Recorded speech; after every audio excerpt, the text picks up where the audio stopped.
What's going on, YouTube world and YouTube tribe? Welcome to LilBigMan Gaming, bringing you, you know what this means, a review for night one of WrestleMania. Night one, which took place on my birthday.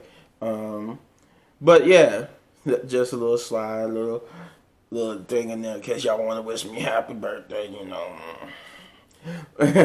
But no, all seriousness, yeah, this is the review for night one.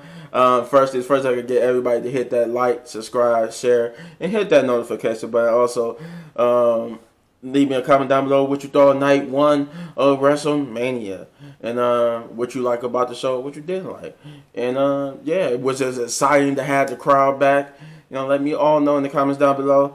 Those who are not subscribed, what are you waiting for? Do all those great things and become part of the tribe. Become part of the hottest, newest gaming media / reviews / unboxing and just general happiness channel. Become part of that. Become part of the tribe. Become part of the family, because you might not. You don't want to miss out on stuff, because there will be future events that will change everything on the channel. So stay tuned, become part of it so you don't miss a beat. And those who are subscribed and the new subscribers alike, thank you, love you, and appreciate you for allowing me to entertain you, because I understand that you don't have to subscribe, but you trust in me to be entertaining enough to entertain you. So I appreciate that. With that being said, let's get into it. They kicked off WrestleMania with Vince McMahon, basically opening up the show, explaining how it's been a year and a couple of days since we last seen a live audience at a WWE event. And he's basically welcoming everybody, welcoming the live audience and welcoming the WWE, the WWE, the superstars themselves back to the live audience and back to be able to perform in front of the live audience. And it was a great feeling to see the audience back. It felt so normal, given all the craziness with everything with the pandemic. It just felt so normal to finally see wrestling have crowds again, and not just on NXT, but in the actual, Raw, SmackDown, or WrestleMania. It was good to see the main roster be able to perform in front of people again, and you could see that the superstars were so happy to be able to perform in front of this crowd again, because that's their whole point. More than anything than just being a WWE superstar, they want to perform in front of people. And you can see the adulation, you can see the excitement to be able to finally go out there and actually interact with the crowd once again. Yeah, I know. I see the way I see it. They should just do. I think they should do it just like how they do it in WrestleMania. If you want my opinion about how they should do Raw and SmackDown, they should just do it like that. Have a little crowd in there so it could at least feel real again. People was wearing masks then, so might as well do it like that, at least for the time being, until things could get completely 100% back to normal. But yeah, then we had the little intro that was supposed to play last year, but they played it this year again, because the theme of this year's WrestleMania was the same thing like last year. They were just able to use it this year, and then we got. Then we would go on to the first match of the night. Oh, wait a minute. No, we didn't. It was a delay because of a weather storm. I just want to throw that out there, that it didn't go once the show started. It couldn't go into the first match of the night, or because of the weather delay down in Tampa. So we got a whole bunch of backstage promos with like Drew McIntyre and what was great about these were unscripted promos too, because this was unexpected of the weather delay. So these were backstage promos with Drew McIntyre, Kevin Owens, Bianca Belair, and such, and I think even the New Day. I think that's how we found out. I think I missed that part, but that's how we found out that Big originally, because I was surprised to see Big E with the New Day, but then now when I went back and watched the parts I missed before I did this video, I see that we found out because of that delay that Big E was going to be with New Day when they came out. But yeah, after so much delay, we did finally get to the first match of the night, which was a great way to start off the show.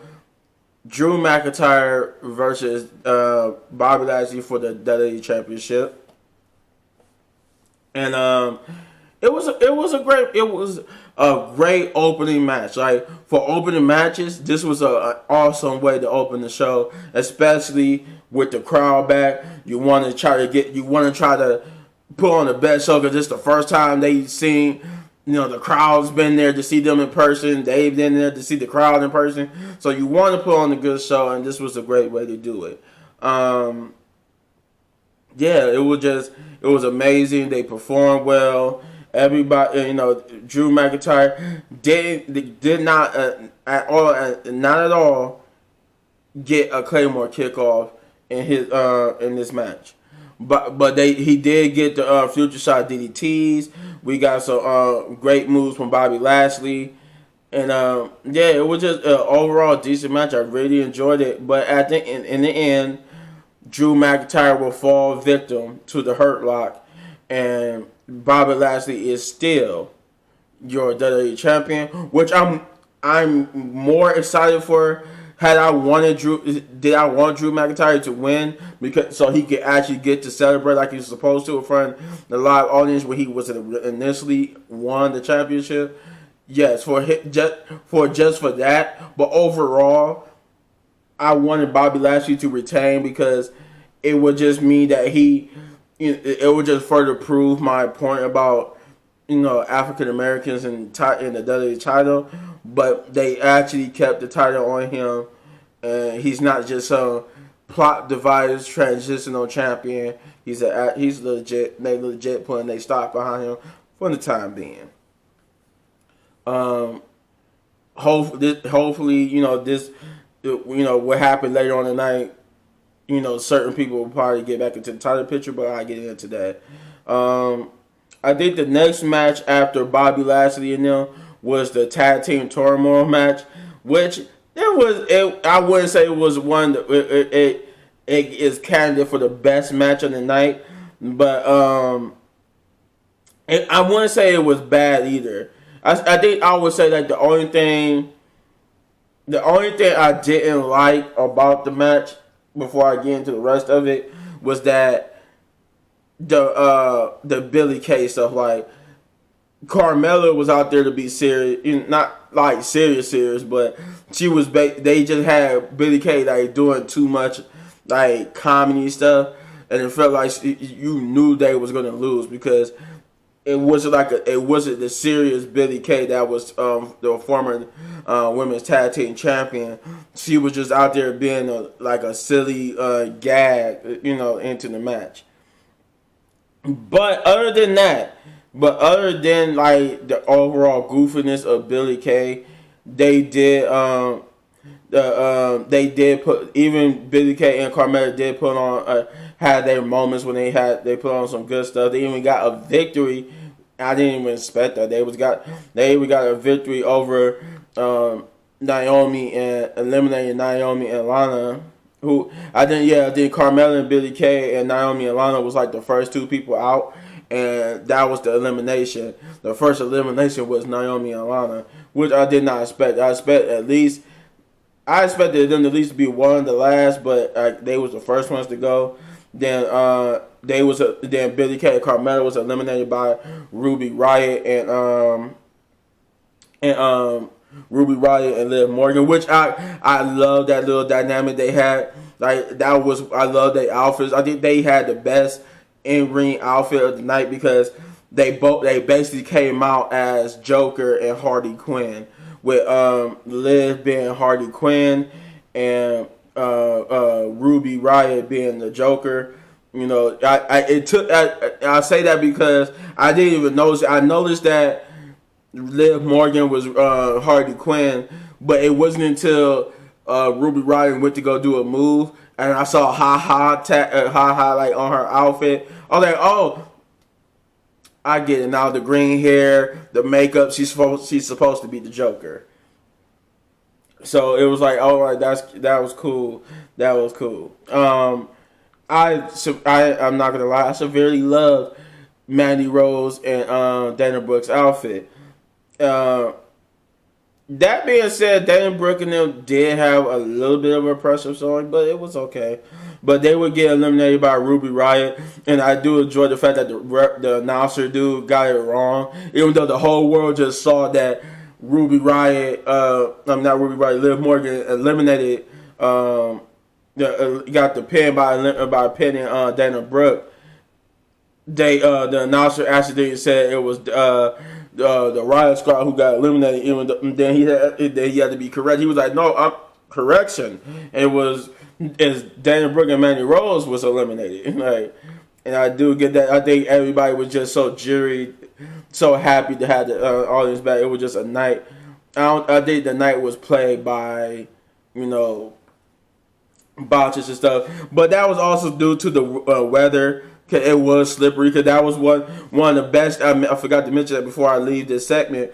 The best thing about the women's tag team match was when Mandy Rose and Dana Brooke was coming out because of the rain. And I love how nobody teased her about it. It was very understandable because it rained. It had rained bad, and you saw that with the Drew McIntyre match that they were just getting over the little rainstorm because you seen it trickle down off the little props and stuff. That it was still visibly raining, but it was clearing up to the point where they could start the show. And it was funny when Mandy Rose.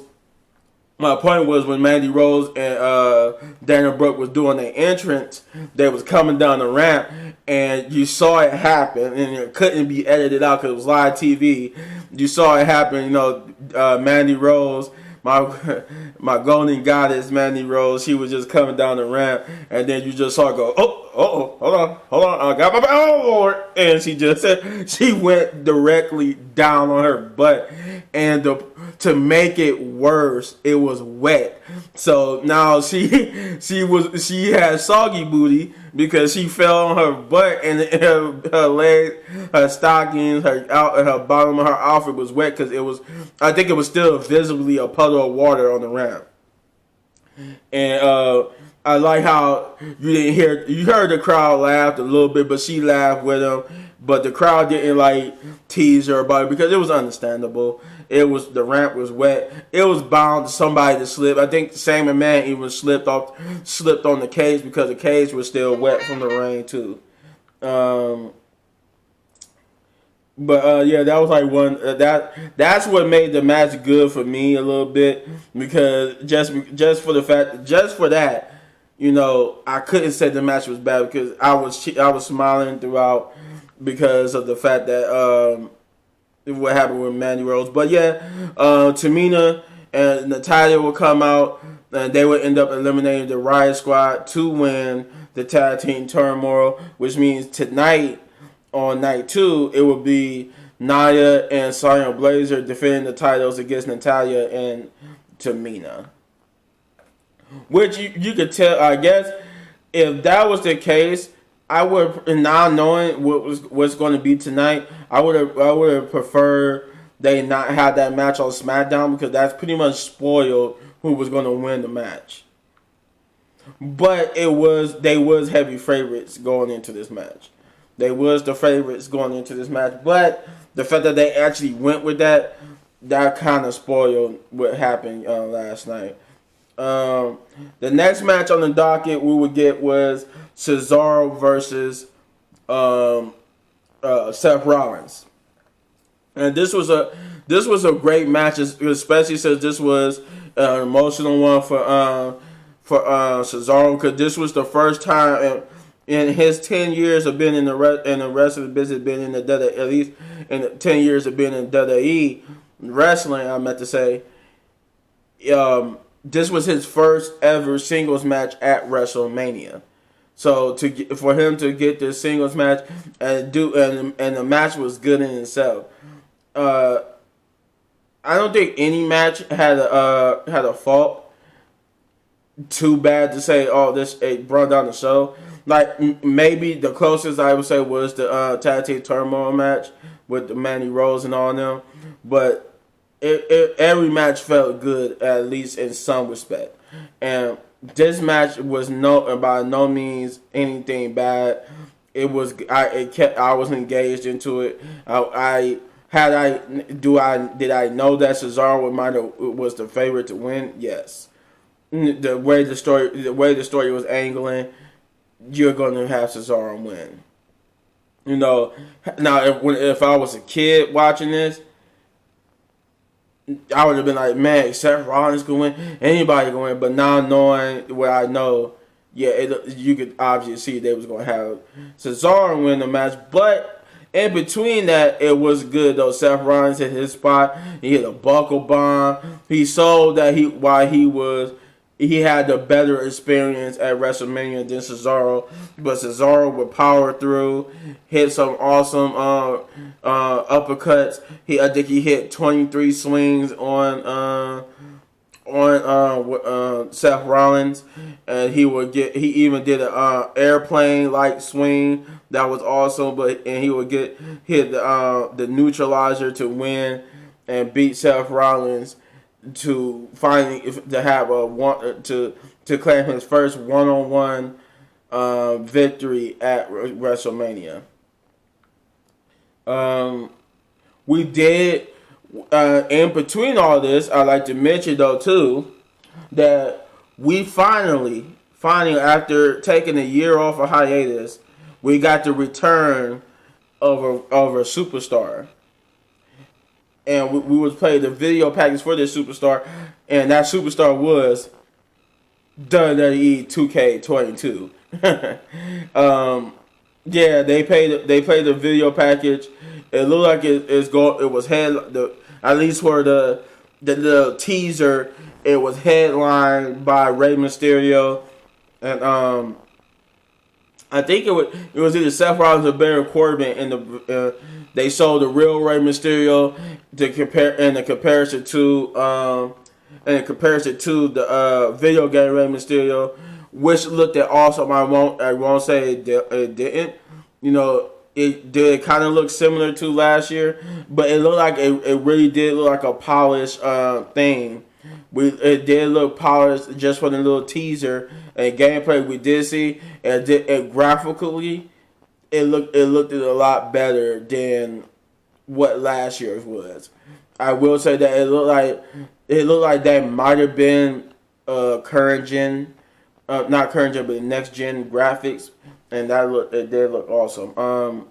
We got Xavier Woods versus Kofi versus Omos and AJ, and they had with the return of Big E doing their entrance, and they ran an awesome game plan. They tried to cut the ring off. They even taunted AJ, but telling him this is what tag team wrestlers do when you got a big giant guy over there like that, like Omos. We cut the ring off. We try to get you.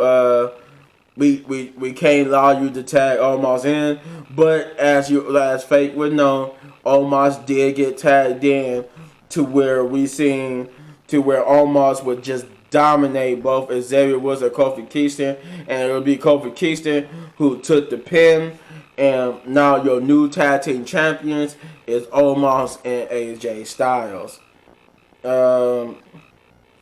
Let's see what else. Then came the Shane McMahon and Braun Strowman match with Shane McMahon. You know, he did his usual attack. He tried to keep Braun from coming in, and we thought it was just him being a scaredy cat. But it was actually a plan set up so that Elias and Jackson Riker could come out and beat up Braun Strowman. I would kind of sort of disappointed that Braun Strowman didn't get like a train theme entrance that you would think he would get, but nevertheless, that could have been because of the weather. Maybe they had to scrap some of the people's interests because of the weather. But But yeah, but this is where I was talking about how during one point, Shane McMahon climbing the cage, he slipped because of the weather. But it was an awesome match. Braun Strowman went back and forth. You got Shane taunting Braun, calling him stupid, and you even had him like at one point at the he got like from the attack from Jackson Riker and Elias. They got taken out eventually by Braun Strowman, but that left Braun Strowman with like a knee injury or a leg injury. And you will see Shane McMahon take advantage of that, and to the point where it almost looked like Shane McMahon was going to win the match because he had climbed up over the cage, but Shane McMahon would get too cocky and get into too much of taunting Braun by saying bye Braun,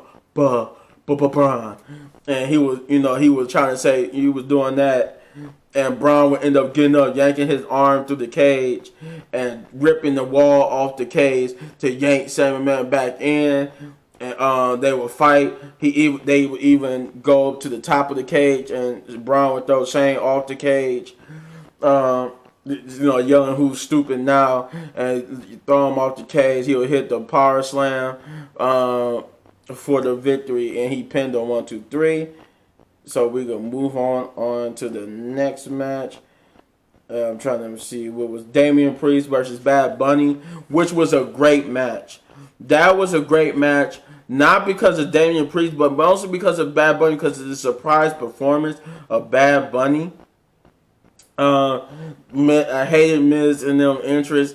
Not like in a bad way. It just was annoying.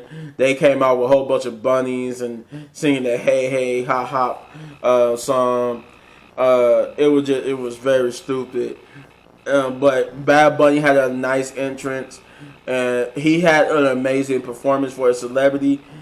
I think he had one of the best celebrity performances, hitting the Panama flip on John Morrison. He actually held his own, looked like a WWE superstar, and that's what led Damien Priest and Bad Bunny to the victory over The Miz and John Morrison.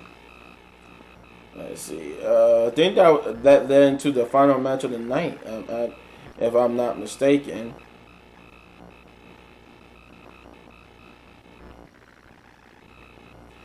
Just give me a minute.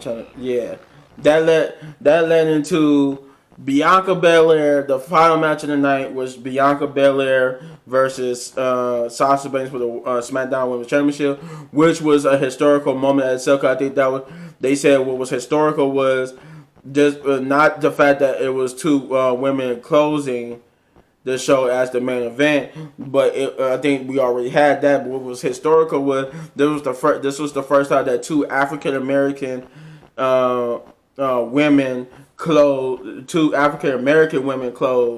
the show, and you saw it on Bianca Belair's face.